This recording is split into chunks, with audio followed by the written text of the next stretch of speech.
दोस्तों, मेरा नाम मोहित पांडे है और एक बार फिर हमारे आप यूट्यूब चैनल पर आप सभी लोगों का स्वागत है। जैसा कि लास्ट वीडियो में हमने 12th क्लास की जो पॉलिटिकल साइंस थी, समकालीन विश्व में राजनीति, तो उसका हमने जो पहला चैप्टर जो हम पढ़ रहे थे या जो मैंने आप लोगों को बताया था पहले चैप्टर के बारे में, कोल्ड वॉर एरा के बारे में या शीत युद्ध का दौर हम पढ़ रहे थे।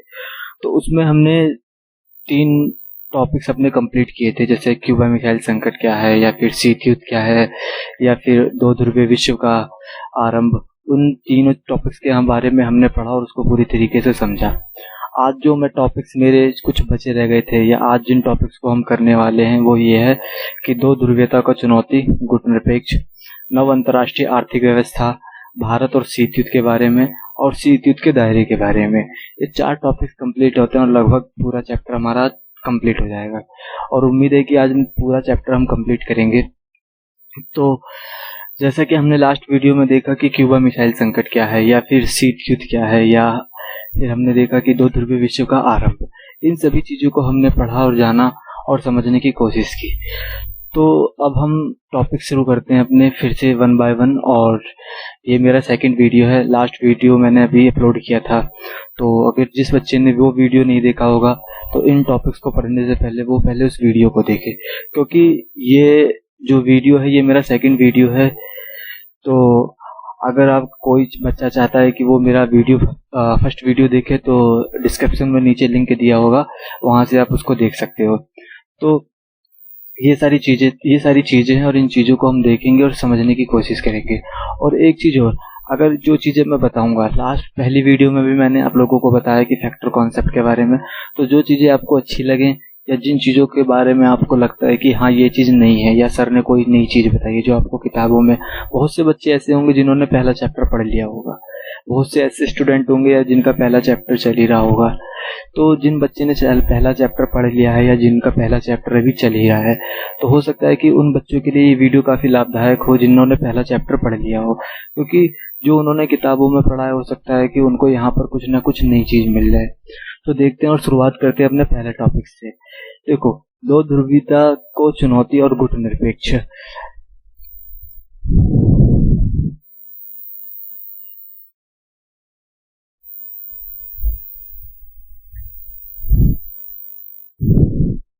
दो ध्रुवीयता को चुनौती और गुटनिरपेक्ष। ये दो ध्रुवीयता क्या है, यानी दो ध्रुवीयता को चुनौती और गुटनिरपेक्ष। तो समझते हैं पहले दो ध्रुवीयता क्या है और चुनौती किसने दी थी।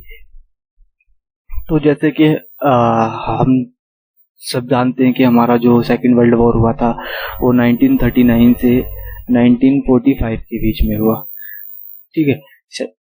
मित्र राष्ट्र और धुरी राष्ट्र के बीच में हुआ, और 1945 में ये हमारा सेकेंड वर्ल्ड वॉर खत्म होता है, और वहाँ से पूरा विश्व जो है वो दो गुटों के अंदर बढ़ जाता है, यानी दो महाशक्तियाँ उभर कर सामने आती हैं।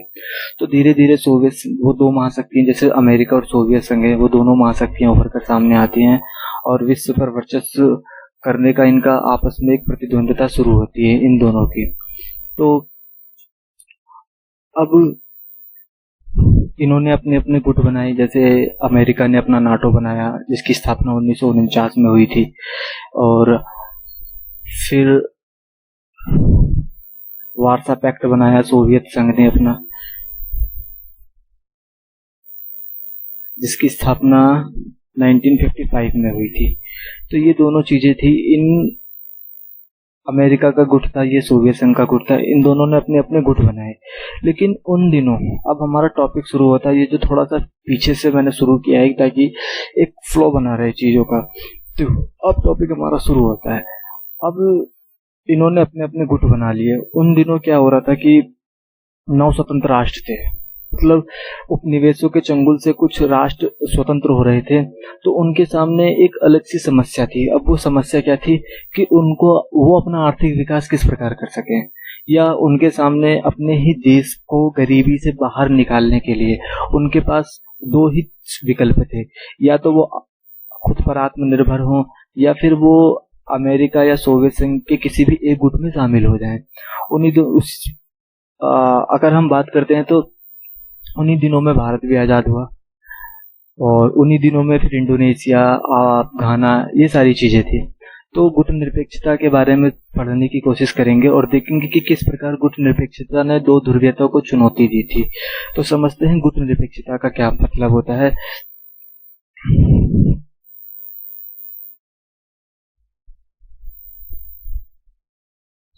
देखो, या गुटनिरपेक्षता, देखो गुटनिरपेक्ष का मतलब होता है, या जैसे कि जो 9 स्वतंत्र राष्ट्र थे, नई नई कंट्रियां आजाद हो रही थी, तो मैंने अभी बताया कि उनके सामने दो विकल्प थे, या तो वो अमेरिका या सोवियत संघ के किसी एक गुट में शामिल हो जाएं या फिर अपने आप में स्वतंत्र रहे।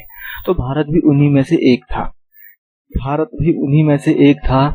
तो भारत के सामने भी यही विकल्प था कि वो या तो अमेरिका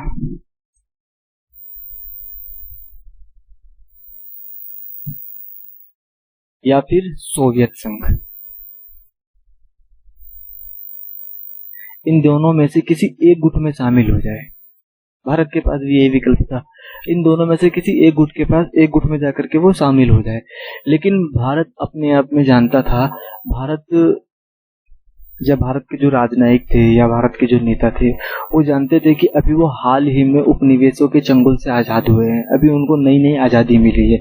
अगर वो इन दोनों महाशक्तियों में से किसी भी एक गुट में जाकर के शामिल होते हैं या किसी एक गुट में जाकर के अपनी सदस्यता ग्रहण करते हैं, तो उनकी जो नई नई आज़ादी होती है वो गुलामी में बदल जाएगी दोबारा से, क्योंकि ये दोनों ही महाशक्तियां हैं। भारत पूरी तरीके से आर्थिक मामले में आत्मनिर्भर नहीं है, तो आर्थिक मदद मांगेगा भारत इनसे, जिसके बदले में हो सकता है कि ये जो महाशक्तियां हैं वो भारत पर अपना राजनीतिक दबाव या फिर सैन्य दबाव बनाने की कोशिश करे। तो इसी को ध्यान में रखते हुए कुछ कंट्रियां थी जिसमें 5 कंट्रियां इन्वॉल्व थी। उन कंट्रियों ने मिल करके, या उन कंट्रियों के जो नेता थे उन लोगों ने मिल करके अपनी एक स्थापना अलग की, और वो स्थापना क्या थी, उन्होंने एक आंदोलन शुरू किया जिसको हम गुटनिरपेक्ष आंदोलन के नाम से जानते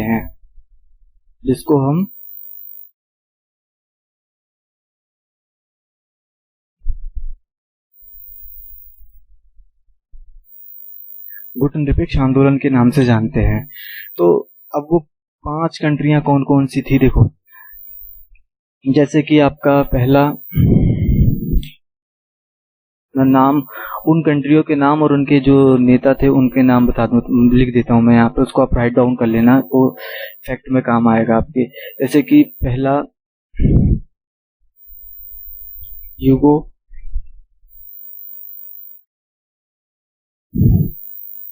यूगोस्लाविया के जोसेफ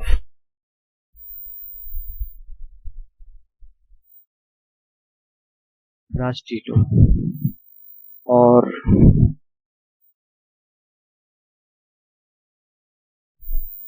भारत के पंडित नेहरू,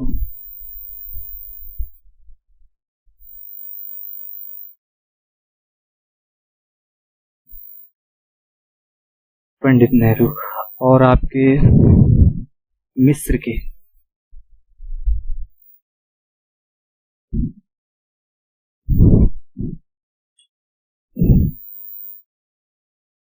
के थे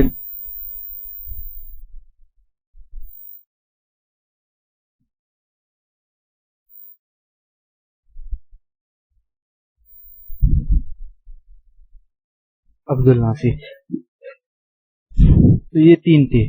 2 कंट्रियां और हैं, इंडोनेशिया है और आपका घाना है। तो यूगोस्लाविया के जोसेफ ब्रास टिटो थे, भारत के पंडित जवाहरलाल नेहरू थे, मिस्र के गमाल अब्दुल नासिर थे। अब क्वेश्चन उठता है कि देखो, 2 ध्रुवीयता को चुनौती, गुटनिरपेक्ष आंदोलन के बारे में हम पढ़ रहे हैं, गुटनिरपेक्ष के बारे में हम पढ़ रहे हैं।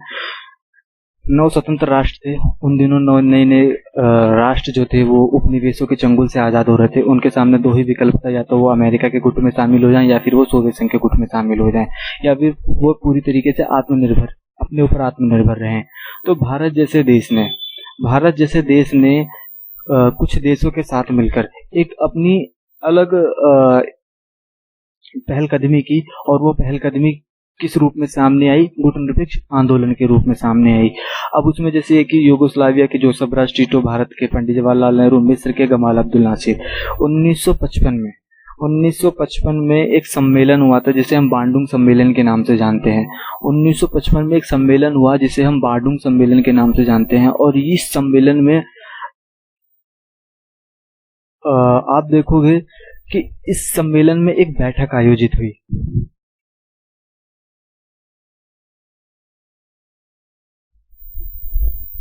बांडुंग सम्मेलन 1955, इस सम्मेलन में एक बैठक आयोजित हुई, और ये जो बैठक थी वो अपने आप में पूरी तरीके से सफल रही। अभी मैंने बताया कि जो गुटनिरपेक्ष आंदोलन था उसके जो संस्थापक देश थे वो 5 देश थे, लेकिन मैंने सिर्फ यहाँ 3 के ही नाम क्यों लिखे हैं? 3 के नाम इसलिए लिखे हैं क्योंकि जो बैठक आयोजित हुई थी, जो बांडुंग सम्मेलन आयोजित हुआ था 1955 के अंदर, वो 3 देशों, उस सम्मेलन में केवल 3 देश ही शामिल थे, लेकिन 2 कंट्रियां और थी जिन्होंने इस सम्मेलन का समर्थन किया था। 2 कंट्रियां और थी जिन्होंने इस सम्मेलन का समर्थन किया था। वो कंट्रियां थी, इसको आप लोग राइट डाउन कर लेना, मैं मिटा करके ऊपर लिखूंगा।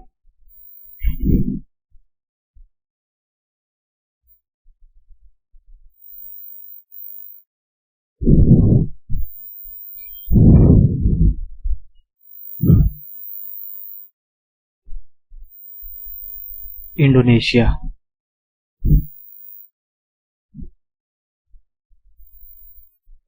के सुकर्णो, इंडोनेशिया के सुकर्णो थे, और घाना एक कंट्री हैगी,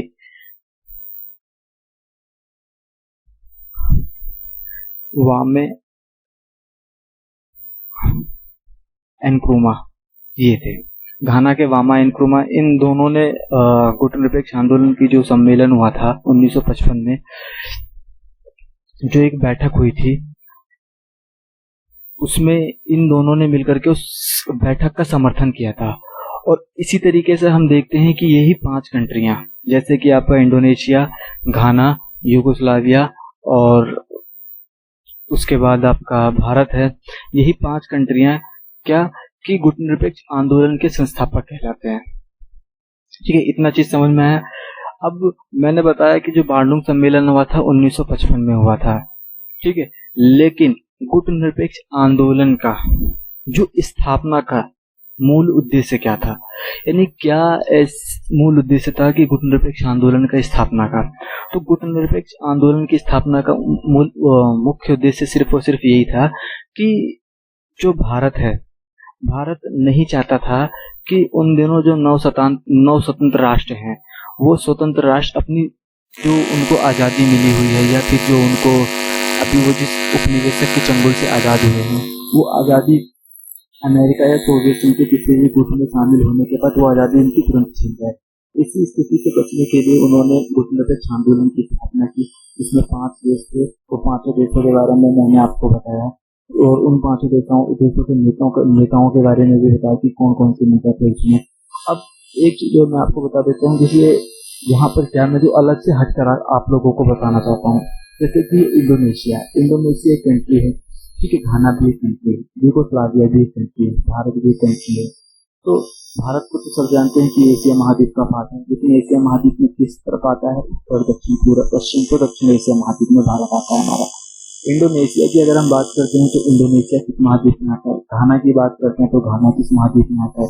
मिस्र की बात करते हैं तो मिस्र किस महाद्वीप में आता है? या यूगोस्लाविया की हम बात करते हैं तो वो किस महाद्वीप में आता है?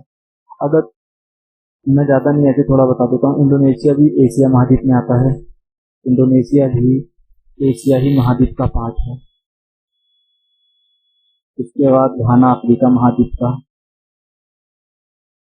मिस्र भी इसी का पार्ट है, और यूगोस्लाविया यूरोप से है, और भारत एशिया से है। तो ये सारी चीजें थी जो मैं आपको बताना चाहता था। अब बात करते हैं गुटनिरपेक्ष आंदोलन। इतनी चीजें आप लोगों को, उम्मीद करता हूँ कि सारी चीजें आप लोगों को समझ में आएगी। अभी टॉपिक खत्म हुआ, टॉपिक से समझिए शुरुआत हुआ गुटनिरपेक्ष के बारे में। तो ये सारी चीजें थी जो मैं आपको बताना चाहता था। अब हम बात करते हैं कि इसका पहला सम्मेलन देखो हुआ था।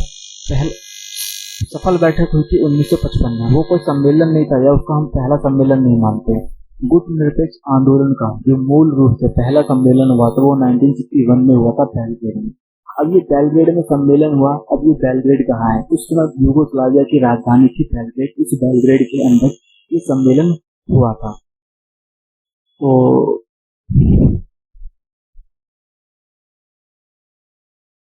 1961 में पहला सम्मेलन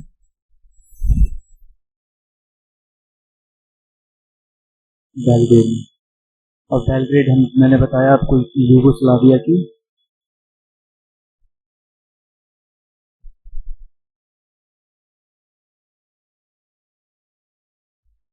राजधानी थी, यूगोस्लाविया की राजधानी थी बेलग्रेड में। अब ये सम्मेलन हुआ, इस सम्मेलन में 25 देश शामिल थे। ये 1961 में पहला सम्मेलन हुआ बेलग्रेड में, यूगोस्लाविया की राजधानी में। इस सम्मेलन में जो सदस्य देश थे वो कुल 25 सदस्य देश थे। तो इस तरीके से आप देखोगे कि किस तरीके से धीरे धीरे समय बीतता गया और गुटनिरपेक्ष आंदोलन अंतर्राष्ट्रीय स्तर पर अपनी एक लोकप्रियता प्राप्त करने लगा। तो धीरे धीरे इसके सदस्य देशों की संख्या में भी बढ़ोतरी होने लगी। अभी मैंने बताया कि आपको 25 सदस्य देश शामिल थे पहले सम्मेलन में। कितने? 25 सदस्य देश शामिल थे। और जैसे जैसे धीरे धीरे ये जो गुटनिरपेक्ष आंदोलन था, या जैसे जैसे समय बीतता गया, गुटनिरपेक्ष आंदोलन अंतर्राष्ट्रीय स्तर पर अपनी लोकप्रियता प्राप्त करता गया और धीरे धीरे इसके सदस्य देशों की संख्या में भी बढ़ोतरी होने लगी। अगर मैं आपको एग्जाम्पल के माध्यम से समझा दूं तो आप 2006 में देखोगे, 2006 में एक बैठक हुई थी। उस बैठक में आप देखोगे 2006 में एक बैठक हुई थी। इस बैठक में 116 सदस्य देश शामिल थे। 116 सदस्य देश शामिल थे। ये जो बैठक हुई थी ये हवाना में हुई थी। हवाना कहाँ है? क्यूबा में। तो ये सारी चीजें अब देखो, पहला 1961 में कितने? 25 सदस्य देश शामिल थे, सिर्फ और सिर्फ 25। लेकिन 2006 में 116 सदस्य देश शामिल हो गए। इसकी अगर हम बात करते हैं तो 2016 के अंदर भी एक सम्मेलन हुआ था, जो कि 2016 में सम्मेलन हुआ था। और इस सम्मेलन में जो सदस्य देश थे वो 120 सदस्य देश थे। और ये जो सम्मेलन हुआ था ये वेनेजुएला में हुआ था। वेनेजुएला में हुआ था। तो आप देखोगे कि 1961 में 25 सदस्य देश, 2006 में 116, फिर 2016 में 120। तो जैसे जैसे समय बीतता गया और जो गुटनिरपेक्ष आंदोलन के सदस्य देश थे उसमें भी बढ़ोतरी होने लगी। तो ये सारी चीजें थी जो मैं आपको बताना चाहता था। तो ये सारी चीजें क्या थी? ये सारी चीजें फैक्ट थी। अब हम कुछ थोड़ी अलग हट करके बात करते हैं कि जो गुटनिरपेक्ष आंदोलन था उसका मूल उद्देश्य क्या था। गुटनिरपेक्ष आंदोलन का सिर्फ और सिर्फ मूल उद्देश्य यही था कि भारत या जो अन्य स्वतंत्र राष्ट्र वो अपने आप को दोनों महाशक्तियों से अलग रखना चाहते थे, क्योंकि वो जानते थे कि अगर वो किसी भी गुट में शामिल होते हैं तो उनकी आजादी दोबारा से छीन जाएगी, क्योंकि इनको अपनी आर्थिक स्थिति सुधारने के लिए उनसे मदद मांगनी पड़ेगी। और मदद के बदले हो सकता है कि वो लोग इन पर अपना सैन्य दबाव बनाए, राजनीतिक दबाव बनाए। इस तरीके से वो सारी चीजें अपना सकते हैं। लेकिन मैं आपको यहाँ एक चीज बता देना चाहता हूँ कि जैसे गुटनिरपेक्ष की इन्होंने नीति तो अपनाई, गुटनिरपेक्ष की नीति तो अपनाई, लेकिन आप देखोगे कि इन पांचों देशों ने अपने आप को अंतर्राष्ट्रीय मामलों से अलग नहीं रखा हुआ था। ऐसा नहीं है कि इन्होंने गुटनिरपेक्ष की नीति अपना ली और उसके बाद इनका अंतर्राष्ट्रीय मामलों से कुछ लेना देना नहीं, ऐसा बिल्कुल भी नहीं था। गुटनिरपेक्ष की नीति अपनाने के मतलब इन सदस्य देशों का ये नहीं था कि इन्होंने तटस्थतावाद की नीति अपना ली या फिर इन्होंने तटस्थता की नीति अपना ली। देखो, तटस्थता और पृथकतावाद both are different each other. तो क्या है पृथकतावाद या फिर क्या है तटस्थता? तो गुटनिरपेक्षता का मतलब पृथकतावाद नहीं होता और गुटनिरपेक्षता का मतलब तटस्थता भी नहीं होता। तो तटस्थता का मतलब क्या होता है और पृथकतावाद का मतलब क्या होता है ये मैं बताऊंगा आपको। और इन दोनों को बताने के बाद लगभग ये हमारा टॉपिक पूरा कंप्लीट हो जाएगा। तो देखते हैं, समझने की कोशिश करते हैं कि तटस्थता क्या होती है और पृथकतावाद क्या होता है। मैं आपसे दोबारा से कह रहा हूँ कि गुटनिरपेक्षता का मतलब बिल्कुल भी ये नहीं होता कि गुटनिरपेक्षता का मतलब पृथकतावाद नहीं होता और गुटनिरपेक्षता का मतलब तटस्थता नहीं होता। तो देखते हैं कि पृथकतावाद का मतलब क्या होता है और किस कंट्री ने पृथकतावाद की नीति अपनाई थी, या फिर तटस्थता क्या होता है, या फिर भारत में जैसे जो 5 सदस्य देश थे, क्या इन्होंने गुटनिरपेक्षता की नीति अपनाने का मतलब क्या इन्होंने तटस्थता की नीति अपना ली थी। तो वो सारी चीजें हम देखेंगे।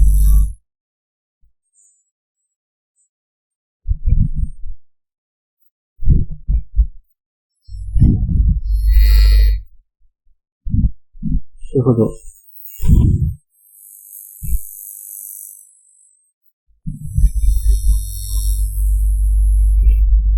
गुटनिरपेक्षता का मतलब पृथकतावाद नहीं होता। पृथकतावाद नहीं होता, ठीक है।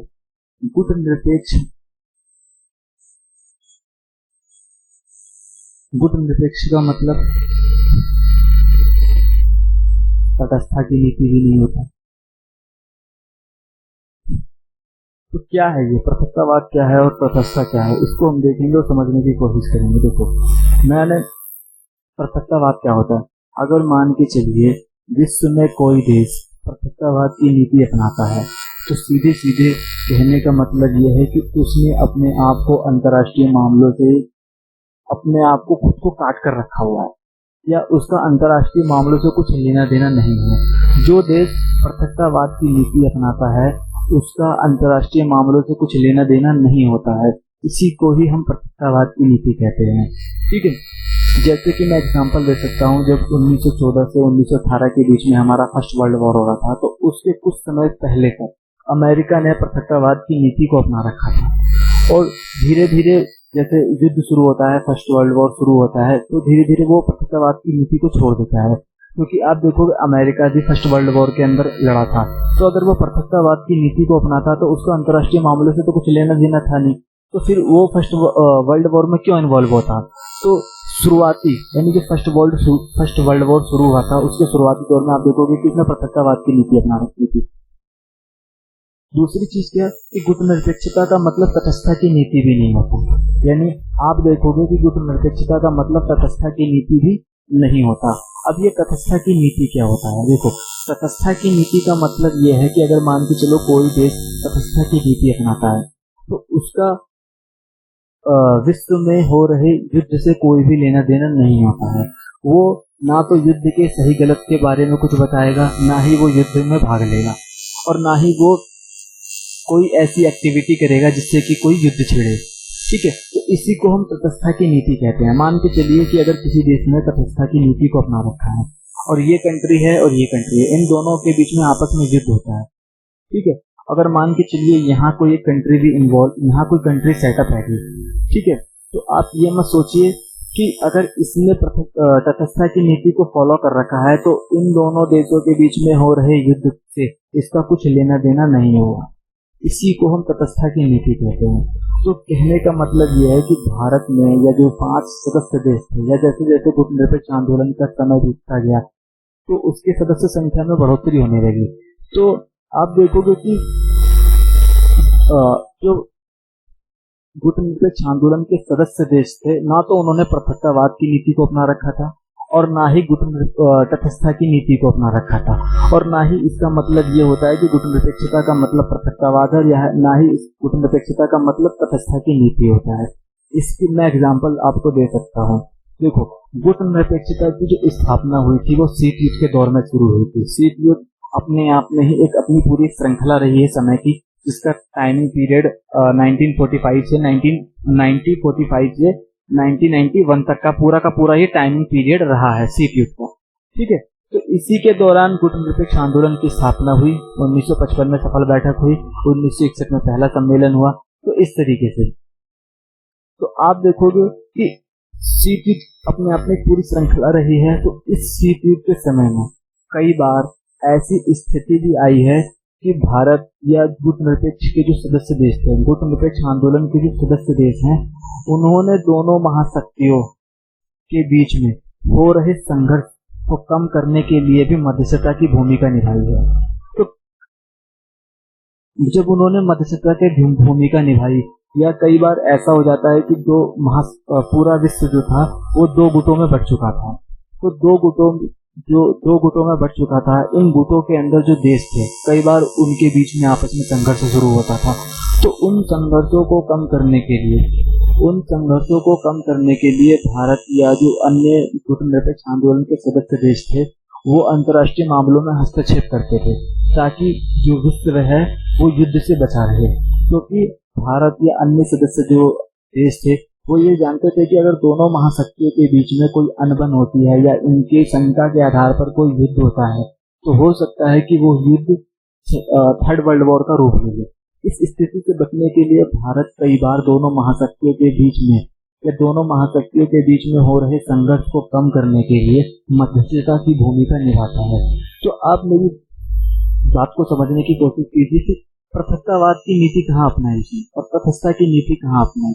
तो आप बिल्कुल भी ये मत सोचना कि गुटनिरपेक्षता का मतलब तटस्थता की नीति या गुटनिरपेक्षता का मतलब पृथकतावाद, या आप ये बिल्कुल मत सोचना कि जो 5 सदस्य देश थे जैसे मिस्र हुआ या फिर इंडोनेशिया हुआ या घाना हुआ या भारत हुआ या फिर जो अन्य दूसरे देश थे, उन लोगों ने गुटनिरपेक्षता की नीति अपनाई तो इसका मतलब उन्होंने पृथकतावाद की नीति अपना ली। उन्होंने गुटनिरपेक्षता की नीति अपनाई तो उन्होंने तटस्थता की नीति अपना ली। इसका मतलब नहीं होता। आपको मैं सारा डिफाइन कर चुका हूँ, सारी चीजें आपको बता चुका हूँ। तो ये था पूरा का पूरा आज का टॉपिक। और गुटनिरपेक्ष आंदोलन का जो स्थापना का उद्देश्य था वो सिर्फ और सिर्फ यही था, देखो वो सिर्फ और सिर्फ यही था कि नव स्वतंत्र राष्ट्रों को दोबारा से गुलामी की ओर न जाने दिया जाए। और आप देखोगे कि भारत भी कहीं ना कहीं इसका पूरा पुरजोर विरोध करता था अप्रत्यक्ष रूप से। तो ये सारी चीजें थी जो मैं आपको बताना चाहता था और लगभग क्या पूरा ये हमारा टॉपिक कंप्लीट होता है। तो उम्मीद करता हूँ कि आपको समझ में आया होगा कि गुटनिरपेक्ष क्या है।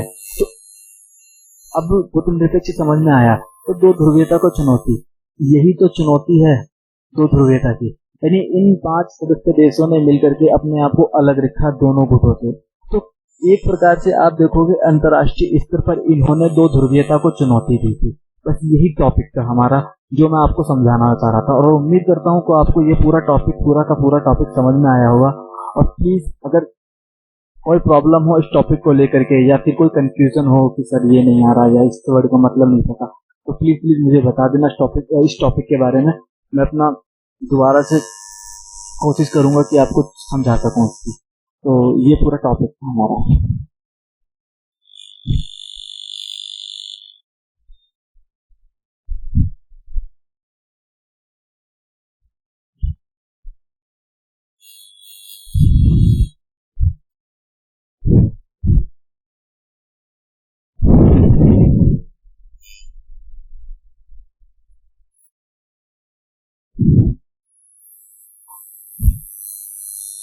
और अब जो हमारा सेकंड टॉपिक है हमारा नव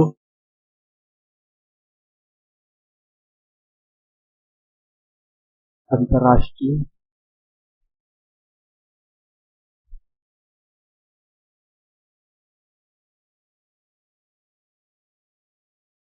आर्थिक व्यवस्था। क्या था ये नव अंतर्राष्ट्रीय आर्थिक व्यवस्था? ये हमारा सेकंड टॉपिक है।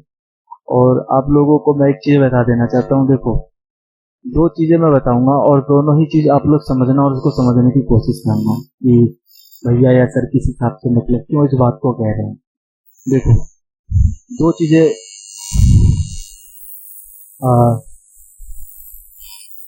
चिड़िया और उसके बाद अगर हम मान बाज, ये दोनों ही पक्षी वर्ग हैं। यानी अगर हम दोनों को देखें तो दोनों का काम क्या होता है? उड़ना। यानी दोनों ही पक्षी वर्ग के अंदर आते हैं। चिड़िया भी पक्षी वर्ग के अंदर आता है और बाघ भी पक्षी वर्ग के अंदर आता है, या कहें चील भी पक्षी वर्ग के अंदर ही आता है। दोनों का काम ही होता है उड़ना। लेकिन दोनों में फर्क क्या होता है? ठीक से समझो कि दोनों का काम है उड़ना, दोनों ही पक्षी वर्ग के अंदर आते हैं। लेकिन दोनों में फर्क क्या होता है? दोनों में सिर्फ इतना सा फर्क है कि एक की उड़ान बहुत छोटी है, और एक की उड़ान बहुत ऊंची है। एक उड़ता तो है लेकिन छत की मुंडेर के पास, लेकिन एक उड़ता है ऊंचे आसमान के पास। तो भाई मर्जी आपकी है कि कौन सी उड़ान भरनी है, चिड़िया की भरनी है या बाज की भरनी है। तो चॉइस इज योर।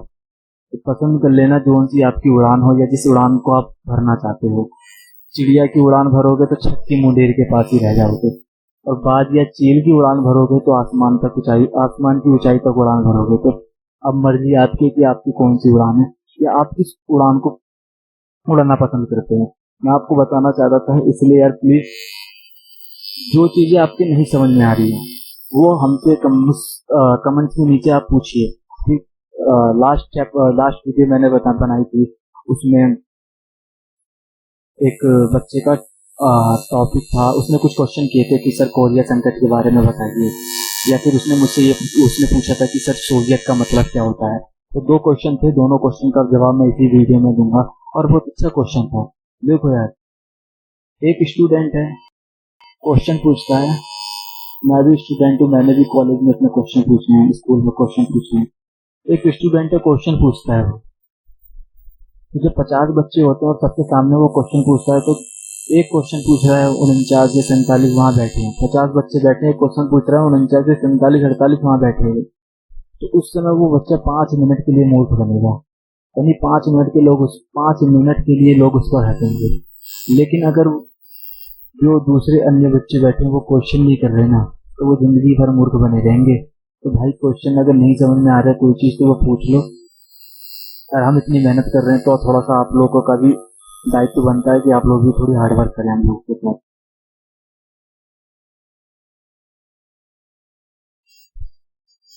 ओके, तो देखते हैं हमारा अपना नेक्स्ट टॉपिक में अंतर्राष्ट्रीय आर्थिक व्यवस्था। देखो, गुटनिरपेक्ष आंदोलन के बारे में हमने पढ़ा। पहली सफल बैठक 1955 में, बार्डन सम्मेलन 1961 में इसका पहला सम्मेलन हुआ, जिसमें 25 देश सदस्य शामिल हुए। फिर उसके बाद आप देखोगे कि जैसे जैसे गुटनिरपेक्ष आंदोलन अंतर्राष्ट्रीय स्तर पर अपनी लोकप्रियता प्राप्त करता गया, उसके सदस्य देशों की संख्या भी बढ़ती चली गई। अब ये नव अंतर्राष्ट्रीय आर्थिक व्यवस्था का जन्म कब हुआ और कैसे हुआ, क्या कारण था कि इनके जन्म हुआ? इसमें आप देखोगे कि संयुक्त राष्ट्र संघ की एक महत्वपूर्ण भूमिका थी, क्योंकि नव अंतर्राष्ट्रीय आर्थिक व्यवस्था। आप देखोगे कि जो गुटनिरपेक्ष आंदोलन था, गुटनिरपेक्ष आंदोलन के जो सदस्य देश थे, उन्होंने सिर्फ और सिर्फ दोनों महाशक्तियों के बीच के संघर्ष को कम करने में ही महत्वपूर्ण भूमिका नहीं निभाई थी। जितने भी गुटनिरपेक्ष आंदोलन के सदस्य देश थे, उन्होंने दोनों महाशक्तियों के बीच में हो रहे संघर्ष या उनके गुटों के अंदर जो देश थे, उन देशों के बीच में हो रहे संघर्ष को ही कम करने में महत्वपूर्ण भूमिका नहीं निभाई थी। उन्होंने, आप देखोगे कि जो गुटनिरपेक्ष आंदोलन के सदस्य देश थे, 9 स्वतंत्र राष्ट्र थे सारे के सारे, और आप देखोगे कि उनके सामने, मैंने भी बताया कि आर्थिक समस्या थी, अपने देश को किस तरीके से गरीबी के चंगुल से वो बाहर निकाले, अपने देश का किस प्रकार से विकास करें। तो समस्या क्या बनी? समस्या, और दूसरी ओर आप देखोगे कि गुटनिरपेक्ष आंदोलन के अंदर जितने भी सदस्य देश थे, सभी को अल्प विकसित देश का दर्जा दिया गया था।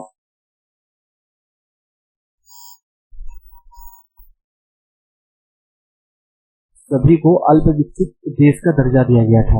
अल्प विकसित का मतलब आप देखोगे कि थोड़ा वहाँ डेवलपमेंट कम है, रिसोर्सेस कम है, प्रोडक्शन रिसोर्सेस कम है, यहाँ पे आप देखोगे अनएम्प्लॉयमेंट का वहाँ प्रॉब्लम है, और होना भी चाहिए, क्योंकि नव स्वतंत्र राष्ट्र से उपनिवेशों के चंगुल से वो आजाद भी हुए थे, तो उनके पास कहाँ उतने आर्थिक संसाधन होंगे जिससे वो आत्मनिर्भर बन सके।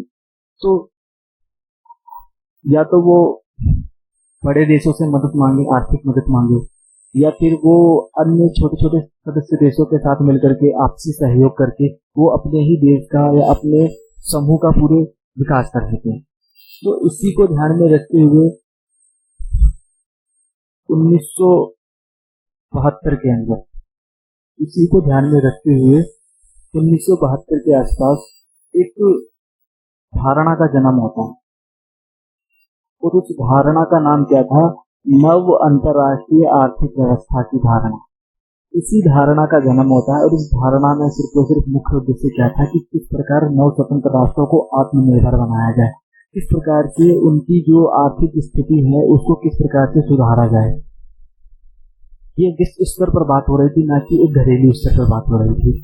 तो 1972 के अंदर आप देखोगे संयुक्त राष्ट्र संघ की व्यापार और विकास से संबंधित एक सम्मेलन होता है। लिख देता हूँ मैं ब्लैक बोर्ड पे कि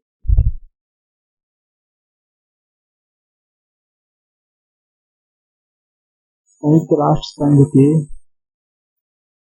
1972 में संयुक्त राष्ट्र संघ के व्यापार और विकास से संबंधित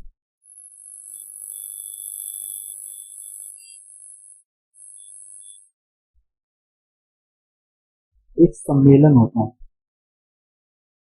ठीक है, एक सम्मेलन होता है। अब इस सम्मेलन में एक रिपोर्ट प्रस्तुत की गई थी और वो रिपोर्ट का क्या नाम था? देखो, 1972 में संयुक्त राष्ट्र संघ के व्यापार और विकास से संबंधित एक सम्मेलन होता है। उस सम्मेलन के अंदर एक रिपोर्ट प्रस्तुत की गई थी। उस रिपोर्ट का एक अपना शीर्षक था, towards a new trade policy for development. Towards a new trade policy for development. तो ये एक रिपोर्ट, इस शीर्षक से एक रिपोर्ट प्रस्तुत की गई थी। इस रिपोर्ट में यह बताया गया था कि किस प्रकार वैश्विक व्यापार प्रणाली में सुधार किया जाए, किस प्रकार वैश्विक व्यापार प्रणाली में सुधार किया जाए। अब वो रिपोर्ट कौन सी थी,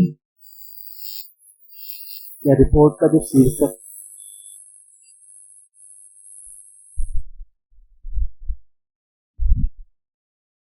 रिपोर्ट का जो शीर्षक था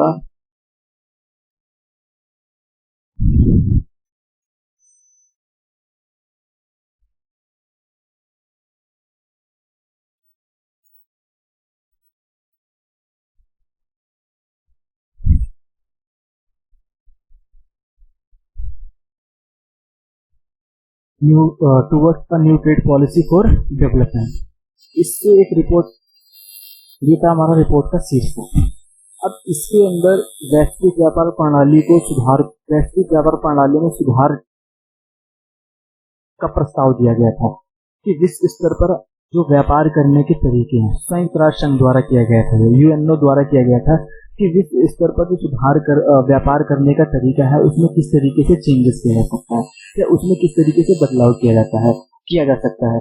और ये बदलाव, ये चेंजेस क्यों किए जा रहे थे? ये बदलाव और ये जो परिवर्तन किया जा रहा था, ये सिर्फ और सिर्फ जो अल्प विकसित देश थे उन देशों की आर्थिक स्थिति को सुधारने के लिए किया जा रहा था। इसीलिए आप देखोगे कि एक नई समझ का विकास होता है, एक नई धारणा का जन्म होता है, जिसको ही हम नव अंतर्राष्ट्रीय आर्थिक व्यवस्था की धारणा कहते हैं। और आप देखोगे कि जो गुटनिरपेक्ष के आंदोलन के जो सदस्य देश थे उनको अल्प विकसित देश का दर्जा दिया गया था, जिनकी आर्थिक स्थिति खराब थी। उनके सामने मुख्य चुनौती थी आर्थिक की, विकास की और अपने देश को गरीबी से बाहर निकालने की।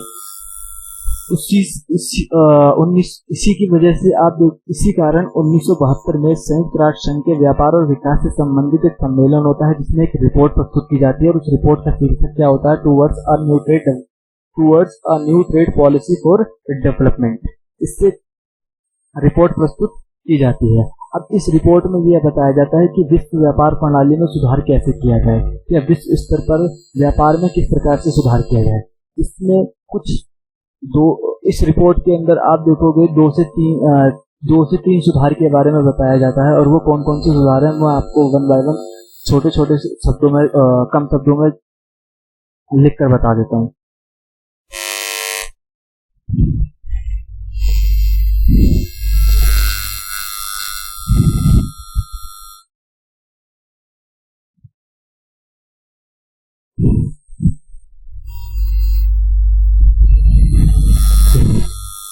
पहला क्या था कि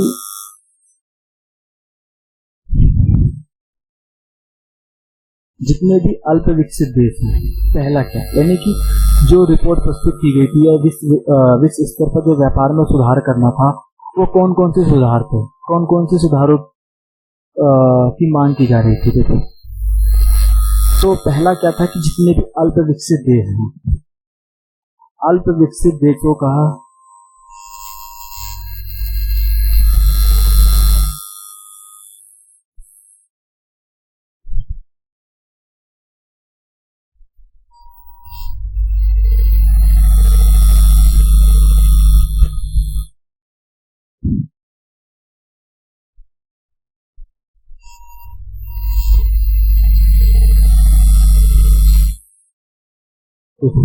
अब पहला क्या था कि अल्प विकसित देशों का अपने प्राकृतिक संसाधन पर पूर्ण अधिकार होना चाहिए, क्योंकि आप देखोगे कि अल्प विकसित देशों का अपने प्राकृतिक संसाधनों पर पूर्ण अधिकार होना चाहिए, और इनके संसाधनों का प्रयोग कौन कर रहे थे? पश्चिमी देश कर रहे थे।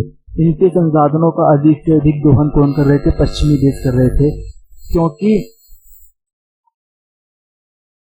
जब ज्यादा से ज्यादा पश्चिमी देश इनके संसाधनों का दोहन कर रहे थे, तो इनके हाथ कुछ नहीं लग पा रहा था, जिससे ये अपने देश का विकास नहीं कर पा रहे थे।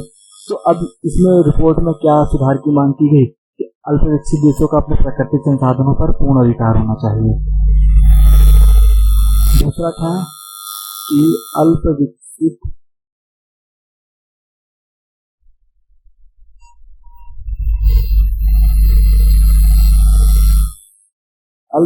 देशों की पहुंच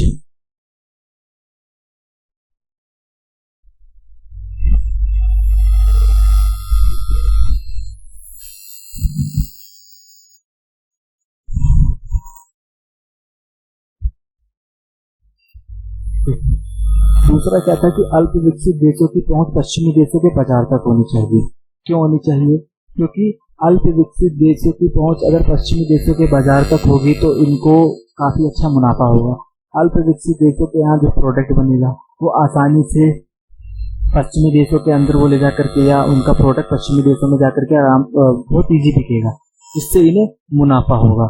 इस चीज की भी मांग की गई इस रिपोर्ट के अंदर, इस सुधार के अंदर। तीसरा था कि जो पश्चिमी देशों की प्रौद्योगिकी थी, पश्चिमी देशों के अंदर जो प्रौद्योगिकी की चीजें थी उनका लागत कम होना चाहिए, और किसके लिए? अल्प विकसित देशों के लिए।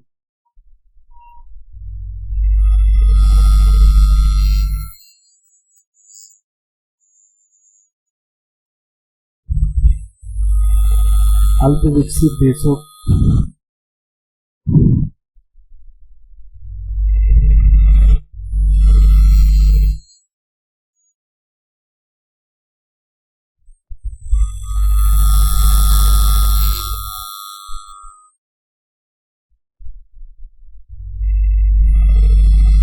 अल्प विकसित देशों के लिए प्रौद्योगिकी लागत कम होनी चाहिए। तो ये सारी चीजें थी जो कि इस टॉपिक के अंदर हम कवर करना है। और ये 2 से 3 जो टॉपिक थे जो कि सुधारों की मांग की जा रही थी, और इन्हीं सुधारों की मांग की जा रही थी। मूल रूप से जो नव अंतर्राष्ट्रीय आर्थिक व्यवस्था में जो बात कही जा रही थी वो अल्प विकसित देशों के लिए कही जा रही थी, या जो नव स्वतंत्र राष्ट्र है उनके लिए कही जा रही थी। तो ये जितने भी देखो, ये जो बातें कही जा रही थी अल्प विकसित देशों के लिए की जा रही थी, और अल्प विकसित देशों को अल्प विकसित का जो दर्जा मिला हुआ था वो गुट निरपेक्ष आंदोलन के जो सदस्य देश थे उनको अल्प विकसित देश का दर्जा मिला हुआ था। तो आप देखोगे कि कहीं ना कहीं एक चीज अब कनेक्ट करने की कोशिश करना, या आप खुद देखोगे कि 1961 में जब गुट निरपेक्ष आंदोलन का पहला सम्मेलन हुआ, उस सम्मेलन में आर्थिक मुद्दों को बिल्कुल भी महत्व नहीं दिया गया था। उन सम्मेलन में सिर्फ और सिर्फ उन सदस्य देशों की मंशा क्या थी, किसी भी कीमत पर नव स्वतंत्र राष्ट्रों को महाशक्तियों के गुटों में शामिल न होने दिया जाए, या उनका पिछलोकू न बनने दिया जाए। तो लेकिन धीरे धीरे समय बीतता गया और इसके सदस्य संख्या की बढ़ोतरी होती गई, और इसमें विभिन्न राजनीतिक प्रणाली के जो देश थे वो इनसे जुड़ने लगे, गुट निरपेक्ष आंदोलन के सदस्य देश बनने लगे, जिसकी वजह से आप देखोगे कि इसका जो मूल स्वरूप था, यानी स्थापना के समय जो मूल स्वरूप था उसमें थोड़ा परिवर्तन आया। और वो परिवर्तन क्या आया कि अब गुट निरपेक्ष आंदोलन के जो सदस्य देश थे वो आर्थिक मुद्दों को कुछ ज्यादा महत्व देने लगे। और ये जो आर्थिक मुद्दों का जो महत्व दिया जा रहा था वो 70 के दशक में दिया जा रहा था। 1970 के दशक में आप देखोगे, इसको मिटो देता हूँ मैं, आप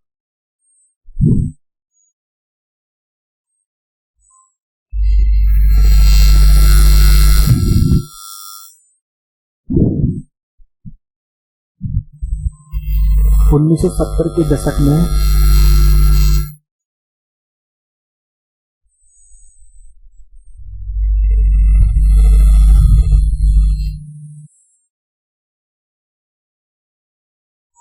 ज्यादा महत्व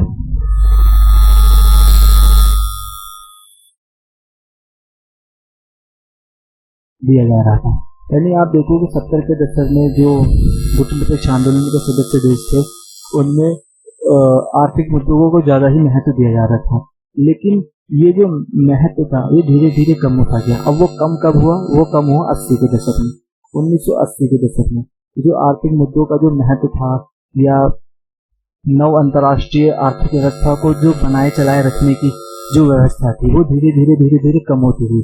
और वो कब कम होती हुई? 1980 के दशक में। इसका सबसे बड़ा कारण क्या था कि अल्पविकसित जो संयुक्त राष्ट्र संघ के व्यापार और विकास से संबंधित जो सम्मेलन हुआ था, उस सम्मेलन में एक रिपोर्ट प्रस्तुत की गई थी towards a new trade policy for development. इस रिपोर्ट में ये बताया गया कि किस प्रकार वैश्विक व्यापार प्रणाली में सुधार किए जाए। सुधार के लिए मैंने आपको तीन चीजें मैंने आपको बताई कि कैसे कैसे मतलब सारी चीजें की गई थी। और इसके अलावा आप देखेंगे कि वो कैसे कैसे सुधार किया जाए। लेकिन मैं आपसे कह रहा हूँ कि 70 के दशक में भूखंडनिरपेक्ष आंदोलन के जो सदस्य देश थे उनमें काफी आर्थिक मुद्दों को ज्यादा महत्व दिया जाने लगा, लेकिन 80 के दशक में कम होने लगा। ये 80 के दशक में जो नव अंतर्राष्ट्रीय आर्थिक व्यवस्था को जो बनाए चलाए रखने की जो व्यवस्था थी वो धीरे धीरे कम पड़ने लगी। तो उसका सबसे बड़ा कारण यही था कि जो विकसित देश थे, विकसित देशों द्वारा इनका तीव्र विरोध किया जाने लगा। और विकसित देशों द्वारा जब इनका तीव्र विरोध किया जाने लगा तो इनकी जो एक मंशा थी, इनकी जो एक अपनी आर्थिक स्थिति सुधारने की मंशा थी वो कहीं ना कहीं कम होने लगी और इनका जो मॉरल था वो धीरे धीरे डाउन होने लगा। और सबसे बड़ी बात यह कि अब इनमें एक समस्या क्या उत्पन्न हुई कि ये आर्थिक मुद्दों को 80 के दशक में कम ध्यान देने लगे और अपनी एकता की जड़ को बनाए रखने पर ये कुछ ज्यादा ध्यान देने लगे। तो ये पूरा आज का टॉपिक था जो कि नव अंतर्राष्ट्रीय आर्थिक व्यवस्था के बारे में मैंने आप लोगों को बताया। और ये हमारे 2 टॉपिक आज कंप्लीट हुए। आशा करता हूँ कि उम्मीद करता हूँ आपको एक टॉपिक समझ में आ गया होगा। और जो भी इस टॉपिक से रिलेटेड अगर कोई प्रॉब्लम हो तो आप लोग प्लीज कमेंट्स में जरूर बता देना। और अभी 2 टॉपिक हमारे बाकी, हम टॉपिक को कवर करके आज पहला चैप्टर हम समकालीन विश्व की राजनीति का समाप्त करेंगे। और अगर पूरे चैप्टर से संबंधित आपकी कोई क्वेरीज वगैरह होगी तो आप मुझसे पूछ सकते हैं और इसके लिए मैं हमेशा आप लोगों के साथ खड़ा हूँ। तो ये टॉपिक था हमारा जो कि पूरी तरीके से कंप्लीट हुआ।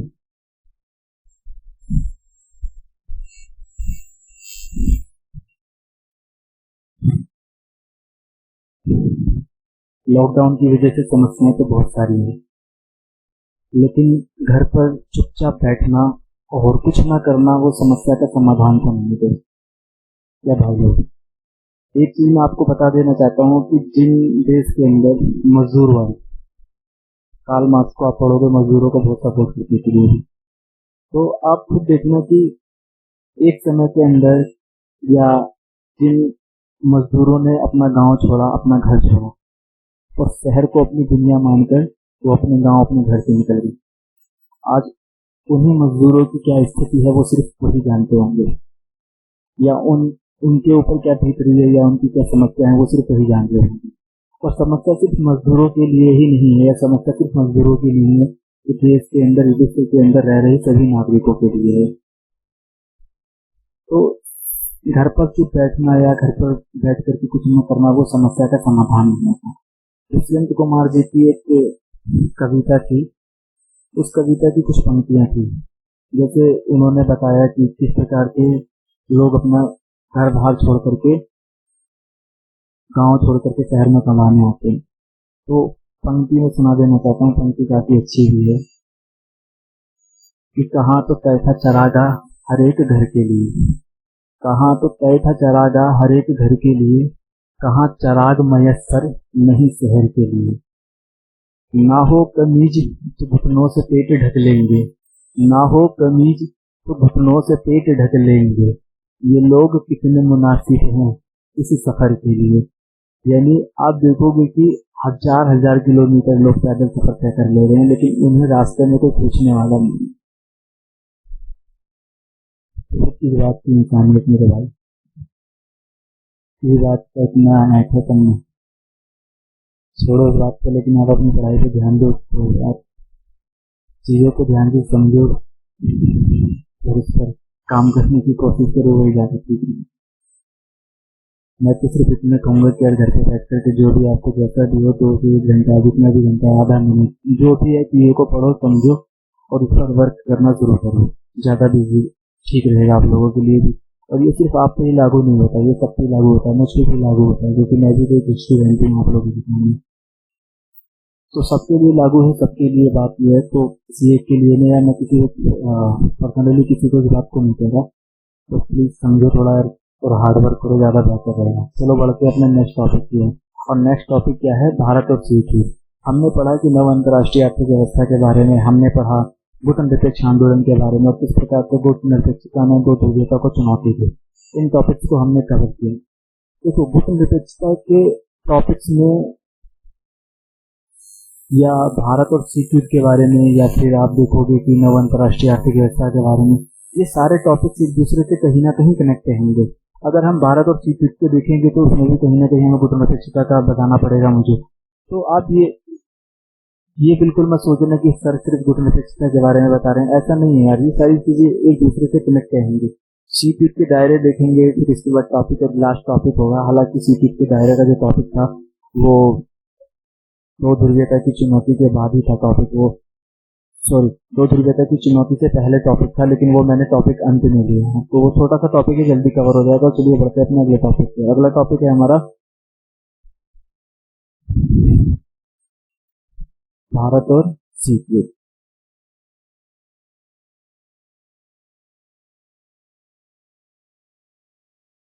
देखो, भारत और सीक्यूट की अगर हम बात करते हैं तो इसमें फैक्ट जैसा कुछ बताने लायक नहीं है, लेकिन क्वेश्चन एग्जाम में कभी कभी पूछ लिया जाता है कि भारत और या सीक्यूट के दौरान भारत ने किस प्रकार की नीति को अपना रखा था। इस तरीके से वो क्वेश्चन वगैरह पूछ लेते हैं। तो थोड़ा कॉन्सेप्ट के ऊपर बात करते हैं और लिखने का कम, समझाने का ज्यादा होगा इस पर। तो शुरू करते हैं अपना भारत और सीक्यूट। देखो, अगर भारत और सीक्यूट की बात करते हैं, सीक्यूट की अपनी एक पूरी श्रृंखला रही है, और वो श्रृंखला आप देखोगे कि 1945 से 1991 तक की एक पूरी अपनी श्रृंखला रही है। इसी सीक्यूट के दौरान भारत ने अंतर्राष्ट्रीय स्तर पर जो महत्वपूर्ण भूमिका निभाई है उसकी प्रशंसा करना तो बनता है। और आप देखोगे कि किस प्रकार भारत ने कितनी डिप्लोमेट के साथ भारत ने अंतर्राष्ट्रीय स्तर पर अपनी महत्वपूर्ण भूमिका निभाई। और 1945 में जब सेकेंड वर्ल्ड वॉर हमारा खत्म होता है और उसमें आप देखोगे कि पूरा जो विश्व है वो दो गुटों में बढ़ जाता है, लेकिन भारत ने सजग और सचेत रहते हुए अपने आप को दोनों महाशक्तियों से अलग रखा। भारत ने अपने को सजग और सचेत रखते हुए अपने आप को दोनों महाशक्तियों से अलग रखा। मैंने अभी कहा कि भारत ने अंतर्राष्ट्रीय स्तर पर बड़ी महत्वपूर्ण भूमिका निभाई थी, और दो स्तर पर कुछ ज्यादा ही महत्वपूर्ण भूमिका निभाई थी। अब वो दो स्तर कौन कौन से हैं उसको मैं वन वन बाय एक एक करके मैं आप लोगों के सामने रखता हूँ। पहला क्या था कि आप देखोगे कि भारत ने बड़ी ही चालाकी से, यानी बड़ा ही सचेत और सजग रहते हुए अपने आप को दोनों महाशक्तियों के खेमे में, अपने आप को दोनों ही महाशक्तियों के खेमे में शामिल होने से रोका, या अपने आप को उसमें शामिल नहीं होने दिया। दूसरी ओर क्या कि भारत में जो 9 स्वतंत्र राष्ट्र थे उनको भी दोनों महाशक्तियों के गुटों में शामिल होने का उसका भी पुरजोर विरोध किया। लेकिन यहाँ एक चीज समझना यह है, हम भारत और सीक्यूट को पढ़ रहे हैं तो देखेंगे कि सीक्यूट के प्रति या अंतर्राष्ट्रीयता के प्रति भारत की कोई नकारात्मक नीति नहीं थी। यानी ऐसा नहीं है कि उसने अपने आप को पूरी तरीके से अंतर्राष्ट्रीय मामलों से अलग कर लिया था, या ऐसा नहीं है कि उसने अपने आप को सीक्यूट के अंदर जो दो महाशक्तियां थी जैसे सोवियत संघ और अमेरिका, इसमें भारत ने अपने आप को दोनों ही गुटों से बिल्कुल अलग थलग कर लिया था। यानी भारत का दोनों गुटों से कोई लेना देना नहीं था, ऐसा बिल्कुल भी नहीं था। ठीक है, आप देखेंगे मैं ऐसे कई एग्जाम्पल भी आपको टॉपिक के अंदर दूंगा कि भारत ने कई बार दोनों महाशक्तियों के बीच में मध्यस्थता करने की भी भूमिका निभाई थी। भारत के जो राजनयिक थे, भारत के जो नेता थे, उन्होंने भी बड़ी महत्वपूर्ण भूमिका निभाई थी। 1950 में आप देखोगे कांगो संकट के बारे में 25 जून 1950 में कांगो संकट में कोरिया संकट के बारे में,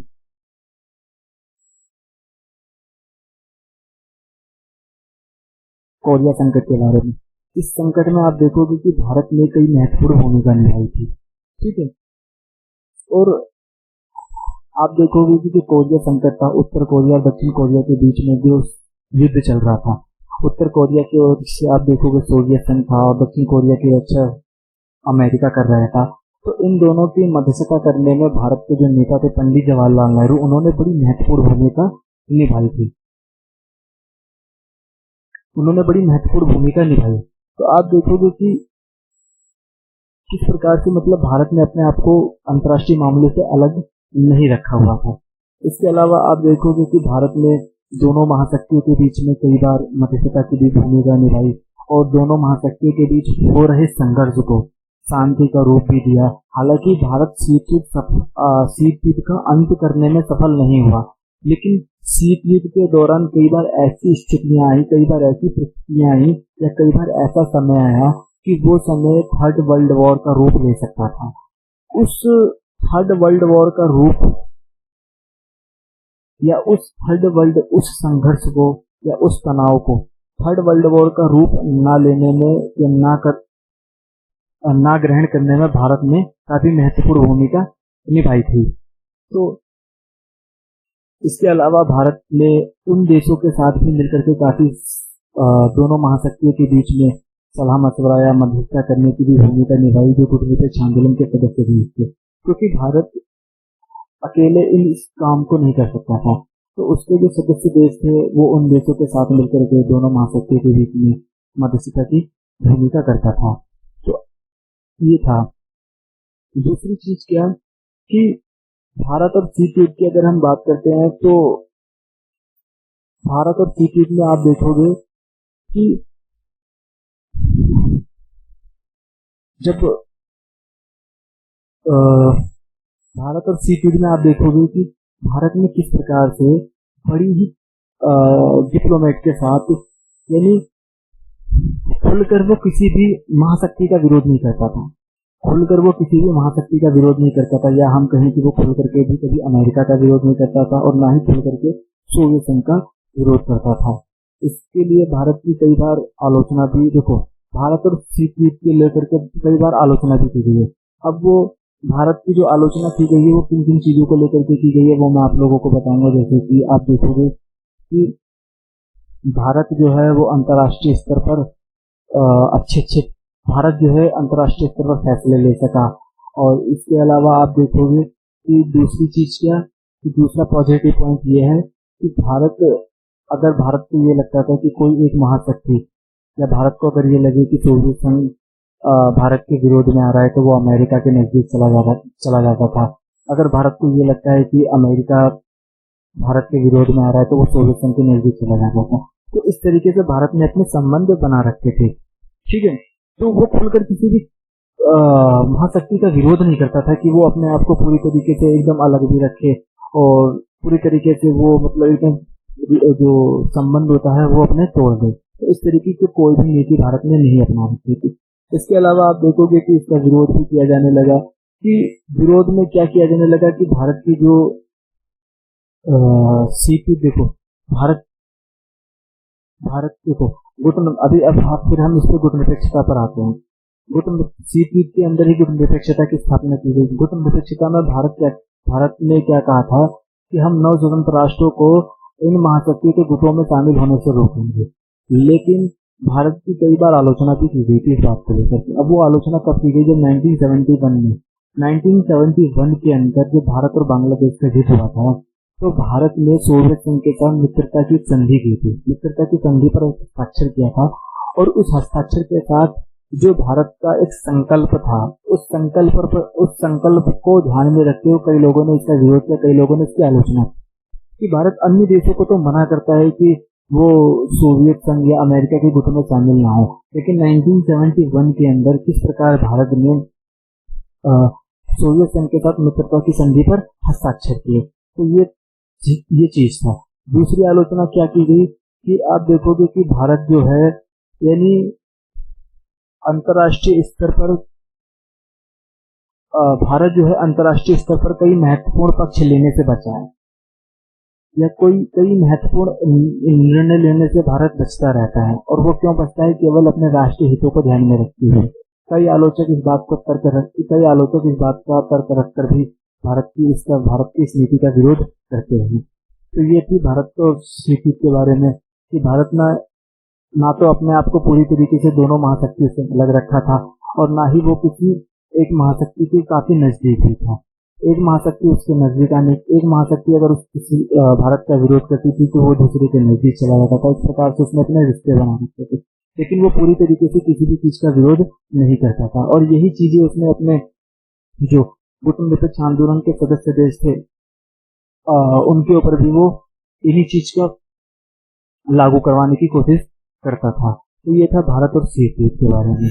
अगर इस टॉपिक में ज्यादा कुछ था नहीं, थोड़ा कॉन्सेप्ट के ऊपर बात करी, या फिर ऐसी चीजें बतानी थी जो मैं आपको बता चुका हूँ। और आप बुक में इस टॉपिक को पढ़ोगे तो इजीली समझ में आ जाएगा कि क्या है कैसे है। जो बताया वही आपको बुक में भी मिलेगा। और आज का हमारा लास्ट का टॉपिक है शीत युद्ध के दायरे। छोटा सा टॉपिक है, 2 से 3 मिनट में कंप्लीट हो जाएगा। इस टॉपिक के बाद हमारा पूरा चैप्टर कंप्लीट हो जाएगा। एक बच्चे के क्वेश्चन था कि अजीत कश्यप नाम था शायद उसका क्वेश्चन था कि सर कोरिया संकट क्या था। अभी मैंने बताया, लेकिन इसको मैं थोड़ा डीपली बता दूंगा कि कोरिया संकट क्या था, या सोवियत के बारे में क्या था कि सोवियत संघ के बारे में बताना। उसने पूछा था कि सर सोवियत का मीनिंग क्या होता है, what is the meaning of the Soviet. तो मैं उसको बताऊंगा कि सोवियत का मीनिंग भी क्या होता है। तो आज का जो हमारा लास्ट का टॉपिक है शीत युद्ध के दायरे, और इस टॉपिक के साथ ये हमारा जो पूरा चैप्टर है पूरी तरीके से कंप्लीट हो जाएगा। कोई चीज छोटी नहीं है, कुछ भी छोटा नहीं है इसके अंदर। शीत युद्ध के दायरे में सिर्फ और सिर्फ हमें इतना पढ़ना है। देखो शीत युद्ध के दायरे में सिर्फ इतना समझना है कि 3 से 4 चीजें हुई थी, और वो 4 चीजों के अंदर दोनों महाशक्तियां कई बार एक दूसरे के सामने आ गई थी। यानी शीत युद्ध का जो दायरा है,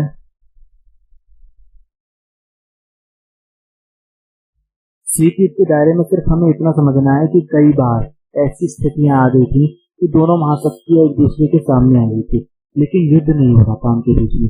यानी वो जो स्थितियां थी या उनके बीच का जो संघर्ष था वो तीसरे विश्व युद्ध का रूप नहीं ले पा रहा था या नहीं ले रहा था। तो वो कौन कौन सी परिस्थितियां थी या कौन कौन सी चीजें थी वो देखने की कोशिश करते हैं। पहला तो हमारा इम्पोर्टेंट था इसमें क्यूबा मिसाइल संकट। ये सब शीत युद्ध के दायरे में आएगा, जिसको हमने अभी पढ़ा था लास्ट वीडियो के अंदर। इसका टाइम पीरियड 1961 से 1962 के बीच में। फिर आपका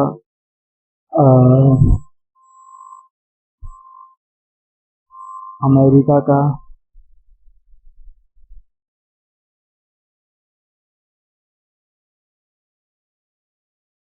वियतनाम में हस्तक्षेप,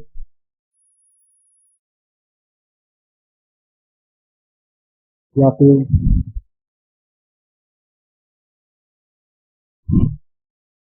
सोवियत संघ का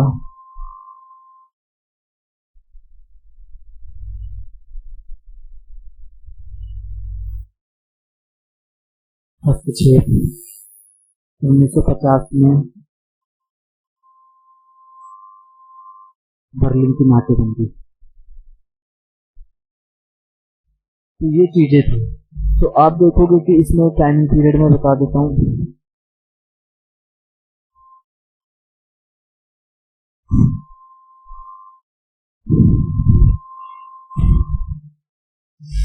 इसका जो टाइमिंग पीरियड है वो 1956 और इसका टाइमिंग पीरियड 1954 से 1975 के बीच में ये पूरा था। तो ये चीजें थी। और एक था हमारा 1950 में कोरिया संकट।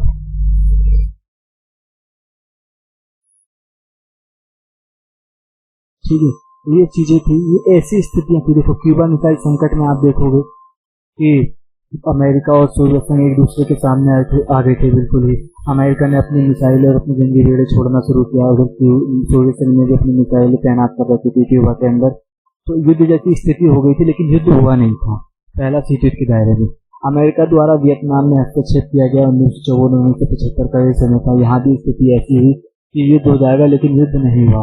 वही चीज सोवियत संघ का हंगारी में हस्तक्षेप किया गया, जिसकी वजह से ऐसा लगा 1956 में कि युद्ध होगा दोनों महाशक्तियों के बीच में, लेकिन ऐसा नहीं हुआ। फिर अगर हम बात करते हैं 1950 में बर्लिन की नाकेबंदी में, यहाँ भी यही परिस्थिति रही। और 1950 में कोरिया संकट को देखते हैं कि किस प्रकार से उत्तर कोरिया का समर्थन सोवियत संघ द्वारा किया जा रहा था और दक्षिण कोरिया का समर्थन अमेरिका द्वारा किया जा रहा था, या दक्षिण कोरिया की रक्षा अमेरिका कर रहा था। तो युद्ध जैसी स्थिति तो रही, लेकिन युद्ध पूरी तरीके से हुआ नहीं। तो ये पूरा मतलब टॉपिक था शीत युद्ध के दायरे में। शीत युद्ध के दायरे को ध्यान से देखें तो शीत युद्ध के दायरे में सिर्फ इतना पता चलता है कि किस प्रकार से दोनों महाशक्तियों के बीच में युद्ध जैसी स्थिति आई, लेकिन कभी भी उनके बीच में कोई रक्त रंजित युद्ध नहीं हुआ। इसी को हम सीपीट के दायरे में देखते हैं और इन टॉपिक्स को हम देखते हैं। अगर आप देखोगे इसी सीपीट के दायरे में एक छोटा सा टॉपिक और ऐड कर लेते हैं कि धीरे धीरे कि अब एक चीज उसको सीपीट के दायरे में जो दूसरा छोटा सा टॉपिक बताने के पहले मैं आपको छोटा सा बता देना चाहता हूँ कि इनके बीच में यानी युद्ध जैसी स्थिति तो हो रही थी, लेकिन युद्ध नहीं हो रहा था। ऐसा क्या कारण था कि युद्ध नहीं हो रहा था? मैंने बताया अभी कि गुटनिरपेक्ष आंदोलन के जो सदस्य देश थे वो नहीं चाहते थे कि शीत युद्ध के दौरान कोई भी दोनों महाशक्तियों के बीच में अगर तनाव, संघर्ष और भय की वजह से या आपसी शंका या आपसी मतभेदों की वजह से इनका कोई भी युद्ध थर्ड वर्ल्ड वॉर के रूप में बदलता है तो इससे पूरे विश्व को नुकसान होगा। ये सिर्फ और सिर्फ दोनों महाशक्तियों के लिए ही हानि नहीं पहुंचाएगा, पूरे विश्व को हानि पहुंचाएगा। इसी वजह से जो गुटनिरपेक्ष आंदोलन के सदस्य देश थे वो युद्ध जैसी स्थिति या थर्ड वर्ल्ड वॉर होने से बार बार बचाते रहे हैं। तो यही कारण था। आप देखोगे 1950 में जब कोरिया संकट आया था तो पंडित जवाहरलाल नेहरू ने बड़ी महत्वपूर्ण भूमिका निभाई थी और आप इसमें देखोगे कि इन्होंने मध्यस्थता के माध्यम से दोनों ही, हालांकि युद्ध का कोई नतीजा नहीं निकला था और युद्ध मतलब ऐसे चला और एक समय पर शुरू हुआ, लेकिन ये अपने आप ही धीरे धीरे ठप होता चला गया। लेकिन जो मध्यस्थता करने वाले थे वो पंडित जवाहरलाल नेहरू थे और उनके माध्यम से आप देखोगे कि उन्होंने कोरिया संकट को कम किया। नहीं तो हो सकता था कि जो कोरिया संकट है वो सोवियत संघ और अमेरिका में अगर दोनों तरफ था, कोरिया का, उत्तर कोरिया का समर्थन सोवियत संघ और दक्षिण कोरिया का समर्थक अमेरिका था, हो सकता है कि इनके आपसी मतभेदों की वजह से, एक दूसरे के समर्थन की वजह से, एक दूसरे के विरोध में होने के कारण ये जो युद्ध था उत्तर कोरिया और दक्षिण कोरिया के बीच जो चल रहा युद्ध था वो युद्ध सोवियत संघ और अमेरिका के बीच में बदल जाए। तो इसी वजह से पंडित जवाहरलाल नेहरू ने महत्वपूर्ण भूमिका निभाई और यही कारण थी कि युद्ध जैसी स्थिति तो हो रही थी लेकिन युद्ध बार बार हो नहीं पा रहा था।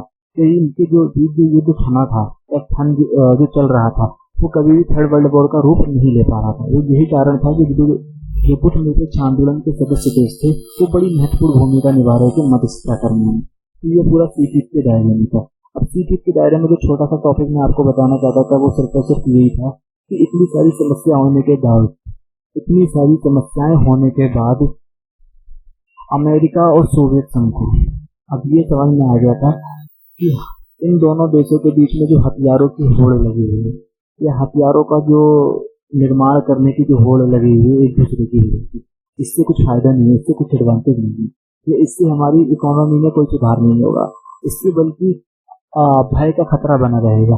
अगर मान के चलिए हम कोई मिसाइल बनाते हैं और उसका परीक्षण करते हैं और गलती से परीक्षण गलत हो जाता है या उससे किसी मान के चलिए सोवियत संघ कोई मिसाइल बनाता है और सोवियत संघ उस मिसाइल का परीक्षण करता है, लेकिन गलती से वो अमेरिका के किसी गुट में जो सदस्य देश हैं वो उसको नुकसान पहुंचाता है, तो अमेरिका को तो यही लगेगा कि सोवियत संघ ने हमला किया है। तो हो सकता है कि उनकी गलतफहमी की वजह से वो तो सिर्फ परीक्षण करना चाह रहा था, लेकिन हो सकता है कि गलतफहमी की वजह से वो एक युद्ध का रूप ले। तो इसी चीज को ध्यान में रखते हुए और कई बार इन सारी चीजों की वजह से भी अब दोनों कंट्रियों को ये समझ में आ गया था कि ज्यादा हथियारों का निर्माण करने से कुछ फायदा नहीं होगा, इससे इकोनॉमी में कोई सुधार नहीं होगा, बल्कि भय का खतरा कुछ ज्यादा ही बना रहेगा। इसके लिए उन्होंने शास्त्रों पर, यानी कि आप देखोगे कि जो हथियार थे हथियारों की होड़ पर ब्रेक लगाना शुरू किया और उस ब्रेक के लिए उन्होंने कई सारी संधियां की थी, उनके 4 संधियां की थी जिनको मैं यहाँ लिख देता हूँ सारे को और आप नोट डाउन कर लेना। अब वो कौन सी संधियां थी?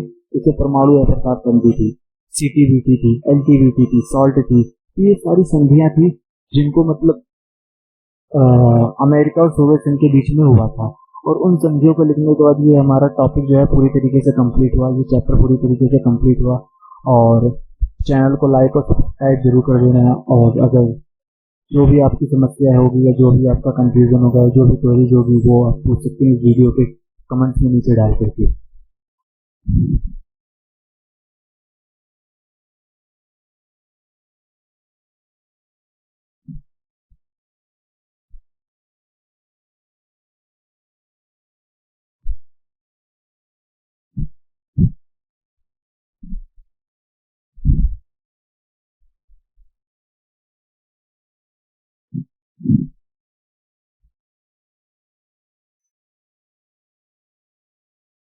पहला है एनपीटी एनपीटी एनपीटी, हाँ परमाणु अप्रसार संधि। 1 जुलाई 1968 का समय, टाइमिंग पीरियड इसका।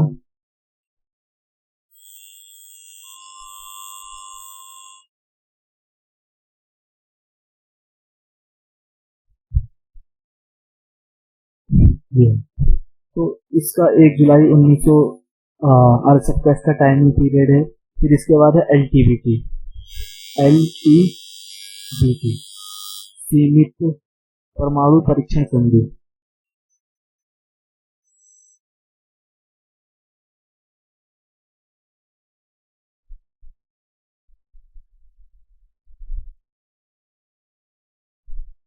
इसका जो टाइमिंग पीरियड है 5 अगस्त 1963, ये पूरा इसका टाइमिंग पीरियड है। इसके बाद है आपका साल्ट है और स्टार्ट है। जैसे साल्ट में आप देखोगे सामरिक अस्त्र परिसीमन वार्ता,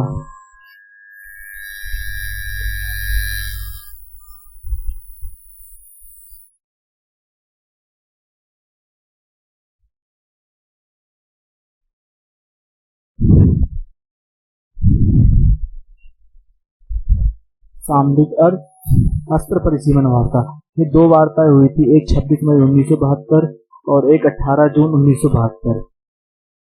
एक 26 मई 1972, एक 18 जून 1972 में, ये था।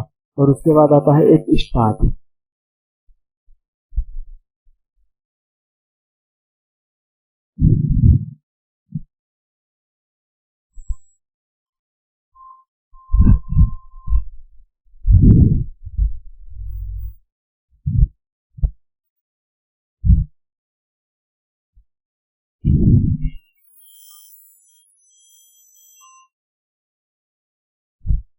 सामरिक अस्त्र न्यूनीकरण संधि।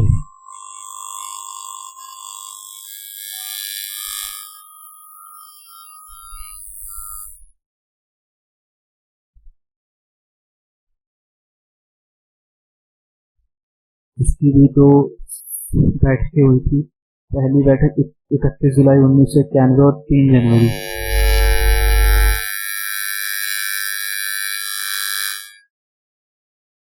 उन्नीस सौ इक्यानवे, 3 जनवरी 1993, ये बैठकें हुई थी। और ये सारी चीजें थी। ये देखो, ये क्यों किया जा रहा था कि मतलब साल्ट क्यों किया गया, या स्टार्ट क्यों किया गया, या एलटीबीटी क्यों किया गया, या परमाणु प्रशासन भी क्यों किया गया। क्योंकि दोनों महाशक्तियों को ये लग रहा था कि ज्यादा हथियारों की होड़ से भय का खतरा बनेगा, और अगर जो हम हथियार बना रहे हैं गलती से वो किसी ऐसे गुप्त समूह के हाथ लग जाए, या फिर ऐसे गिरोह के हाथ में लग जाए जो कि पूरे विश्व के लिए नुकसानदायक हो, तो इसी की वजह से उन्होंने हथियारों की होड़ पर ब्रेक लगाना शुरू किया। और किन किन संधियों के माध्यम से उन्होंने ब्रेक लगाया था हथियारों की होड़ पर, या किन किन संधियों के माध्यम से, किन किन वार्ता के माध्यम से, वो सारी चीजें यहाँ थी। एलटीबीटी था, सीटीबीटी था आपका, और साल्ट था, स्टार्ट था, एनपीटी का परमाणु प्रशासन भी, तो ये सारी चीजें थी। तो ये जितने भी टॉपिक्स थे ये हमने सारे कवर किए। और अगर एक चीज मुझे बता देना इस वीडियो के मतलब कमेंट्स में कि भारत ने अपना परमाणु परीक्षण कब किया था। ये आपका एक क्वेश्चन है आज का कि कब किया था और किसके समय में किया था। अगर भारत ने जब परमाणु परीक्षण किया था तो उस समय भारत के जो प्राइम मिनिस्टर थे वो कौन थे, और बस इतना ही, प्राइम मिनिस्टर कौन थे, कब परमाणु परीक्षण किया था और किस जगह किया था। ये आपका एक क्वेश्चन है, इसको आप लोग कमेंट में बताएंगे। और ये पूरा चैप्टर हमारा खत्म हुआ सीक्रेट का दौर, इसमें कुछ बचा नहीं है। हाँ, जो आपका इसमें अगर इस चैप्टर से रिलेटेड आप लोगों का कोई क्वेश्चन वगैरह होगा वो कमेंट के नीचे जरूर डाल करके पूछ लेना, और चैनल को लाइक और सब्सक्राइब जरूर कर देना। ठीक है,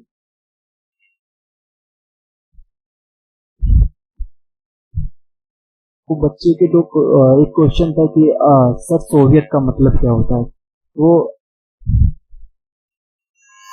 अजीब का क्वेश्चन था कि सर सोवियत का क्या मतलब होता है। चलो देख लेते हैं सोवियत को भी। देखो दोस्त, सोवियत का मतलब होता है परिषद।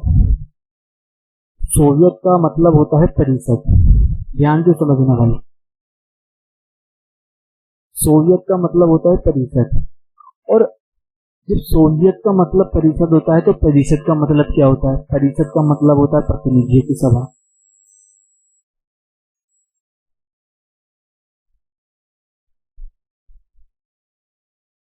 प्रतिनिधियों की सभा। सोवियत का मतलब परिषद, परिषद का मतलब प्रतिनिधियों की सभा। अब ये परिषद का मतलब प्रतिनिधियों की सभा क्यों है? क्योंकि सोवियत संघ का जो निर्माण किया गया था वो 15 गणराज्यों को मिलाकर के, 15 गणराज्यों को मिलाकर के 1917 में एक क्रांति हुई थी जिसे हम बोल्शेविक की क्रांति या कहें रूसी क्रांति के नाम से भी जाना जाता है। 1917 में क्रांति हुई थी, बोल्शेविक की क्रांति या रूसी क्रांति। ये जो क्रांति हुई थी ना, आप देखोगे इस क्रांति, ये जो क्रांति हुई थी, इस समय जो रूस में शासक था, वो रूस में शासक थे जार निकोलास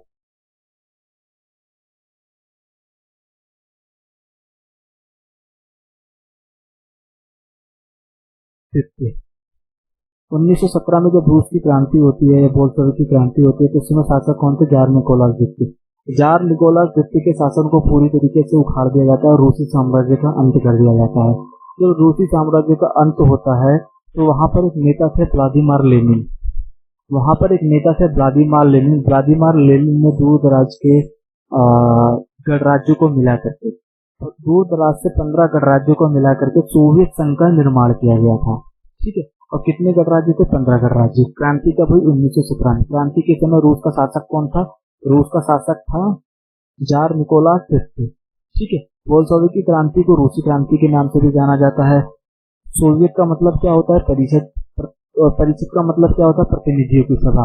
अब इसमें मैंने ये जो परिषद का मतलब प्रतिनिधियों की सभा कहा है ना, वो कहने का मतलब क्या है कि भाई इसमें 15, देखो सोवियत संघ के अंदर कितने गणराज्य? 15 गणराज्य। एक गणराज्य, अगर मान के चलिए सोवियत संघ की कोई बैठक होती है, उस बैठक के अंदर प्रत्येक गणराज्य से उसका एक अपना प्रतिनिधि जाएगा, तो इसीलिए मैंने परिषद का मतलब प्रतिनिधियों की सभा कहा है मेरे दोस्त। ठीक है भाई, इसलिए मैंने परिषद का मतलब क्या कहा है? प्रतिनिधियों की सभा। इसका मतलब होता है कि ये सारी चीजें। ठीक है, अगर हम दूसरी ओर देखें कि सोवियत का मतलब असेंबली भी होता है, सोवियत का मतलब समूह भी होता है, तो ये सारी चीजें थी। दूसरा क्वेश्चन था अजीत का कि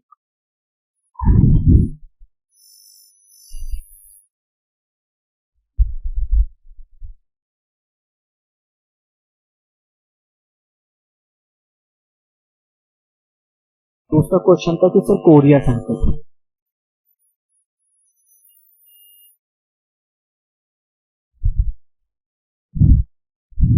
वैसे कोरिया संकट, देखो कोरिया संकट के बारे में इसकी जो घटना थी वो 25 जून 1950, 25 जून 1950 को ये घटना घटी थी। लेकिन जब हम देखो कोरिया संकट के बारे में जब हम पढ़ेंगे, जब सोवियत संघ के विघटन के बारे में, तो सोवियत संघ के विघटन के कारण देखते हैं कि क्या कारण थे कि सोवियत संघ का विघटन हुआ। तो जब हम कारण को देखते हैं तो कोरिया संकट भी इसमें निकल करके आता है हमारा। तो इस चैप्टर के अंदर विघटन के कारण तो नहीं पूछे थे, लेकिन फिर भी अजीत का अच्छा क्वेश्चन था जिसको मैं बताऊंगा इस वीडियो में। 25 जून 1950 को ये घटना घटती है किन किन दो देशों के बीच में? उत्तर कोरिया और दक्षिण कोरिया। उत्तर कोरिया और दक्षिण कोरिया। एक चीज बता देना चाहता हूँ और मेरे भाई दोस्त, दोनों ही एशिया महाद्वीप में आते हैं।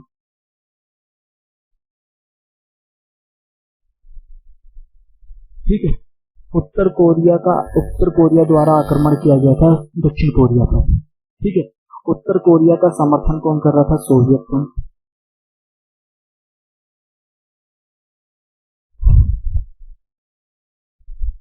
साम्यवादी चीन यानी कम्युनिस्ट पार्टी। ठीक है, इधर जो दक्षिण कोरिया था इसकी रक्षा कौन कर रहा था? अमेरिका। अमेरिका कर रहा था इसकी रक्षा।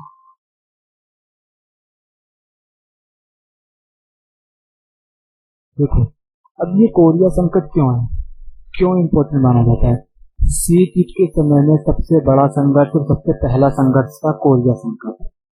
और अजीत का बहुत अच्छा क्वेश्चन था, खुश हूं उससे भी भाई कि उसने पढ़ा होगा बारीकी से उस चीज को, तभी उसने पूछा कि सर कोरिया संकट की। तो हम शीत युद्ध को देखते हैं ना, क्यूबा मिसाइल संकट की हमने शुरुआत करी चैप्टर से, लेकिन क्यूबा मिसाइल संकट से भी बड़ा संकट था कोरिया संकट। सबसे पहला संघर्ष था शीत युद्ध के दौर का, 1950 में घटित हुआ। क्यूबा मिसाइल संकट कब घटित हुआ था? 1961 और 62 के समय में। तो ये चीजें समझनी बहुत जरूरी थी।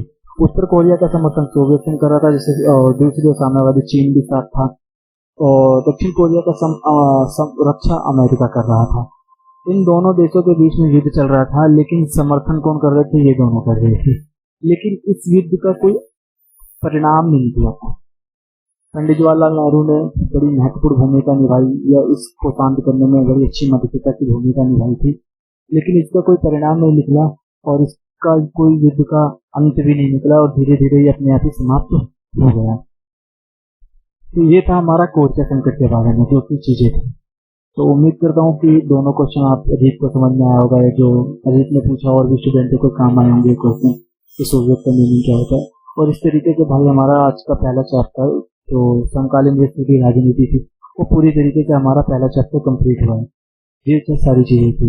और जैसे कि अभी मैंने एक चीज और, जैसे अभी मैंने बात की थी कि इंडोनेशिया के बारे में, घाना के बारे में। देखो, वहाँ घाना के जो नेता थे वामा नक्रुमा, इंडोनेशिया के नेता सुकर्णो, लेकिन इनका जो अहम रोल था, अब इनकी कंट्री में अहम रोल क्या था कि जो भारत के नेता थे पंडित जवाहरलाल नेहरू, वो भारत के प्रथम प्रधानमंत्री थे। तो जो इंडोनेशिया के सुकर्णो थे, वो भी इंडोनेशिया के कहीं ना कहीं उनका प्रथम पोस्ट था। अब वो पोस्ट क्या था, आप कमेंट बॉक्स में नीचे मुझे बताएंगे। उसी तरीके से वामा नक्रुमा घाना से थे। जिस तरीके से मैंने आपको बताया कि पंडित जवाहरलाल नेहरू भारत के प्रथम प्रधानमंत्री थे, उसी तरीके से वामा नक्रुमा घाना के कौन थे, प्रथम प्रधानमंत्री थे या प्रथम राष्ट्रपति थे, इसके बारे में भी आप मुझे कमेंट बॉक्स में बताएंगे। 3 क्वेश्चन मैंने आपको दिया है कि भारत ने परमाणु परीक्षण कब किया था, और जो सुकर्णो था, 3 क्वेश्चन था। 3 क्वेश्चन को चलो मैं लिख देता हूँ।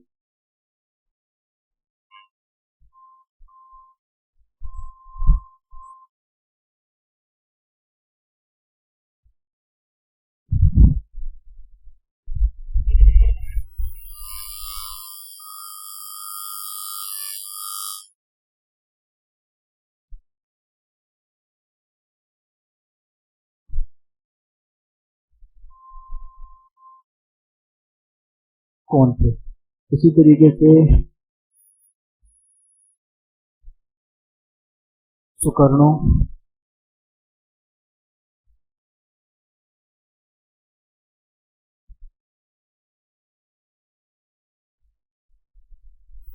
इंडोनेशिया के कौन थे?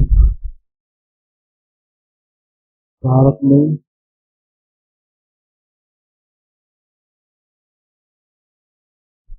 पहला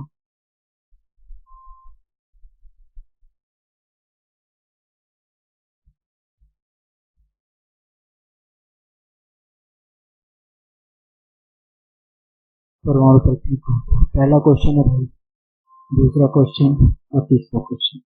जिसको पता हो, जो भी देखे हो, प्लीज कमेंट बॉक्स में नीचे बता देना। आप लोगों के लिए भी फायदा होगा और दूसरे बच्चों के लिए भी फायदा होगा। तो ये चीज, और इस तरीके से पहला चैप्टर हमारा कंप्लीट हुआ। चैनल को लाइक सब्सक्राइब कर देना, और ज़्यादा से ज़्यादा चैनल को या इस वीडियो को शेयर कीजिए, ताकि बच्चों तक ज़्यादा से ज़्यादा पहुँच सके। और प्लीज़ उन बच्चों तक जरूर पहुँचाते हैं जिसको सही मायने में इसकी ज़रूरत है, क्योंकि अगर हो सकता है कि कई ऐसे बच्चे हों जिनको पहला चैप्टर या नहीं समझ में आ रहा, वर्ल्ड पॉलिटिक्स नहीं समझ में आती जल्दी किसी को, तो हो सकता है कि अगर मैं समझा रहा हूँ तो, या वो इस वीडियो को देखे तो कुछ एक अंडरस्टैंडिंग बन जाए इस चैप्टर को लेकर के। तो उन बच्चों तक इस वीडियो को जरूर पहुंचा देना। थैंक यू वेरी मच और गुड लक।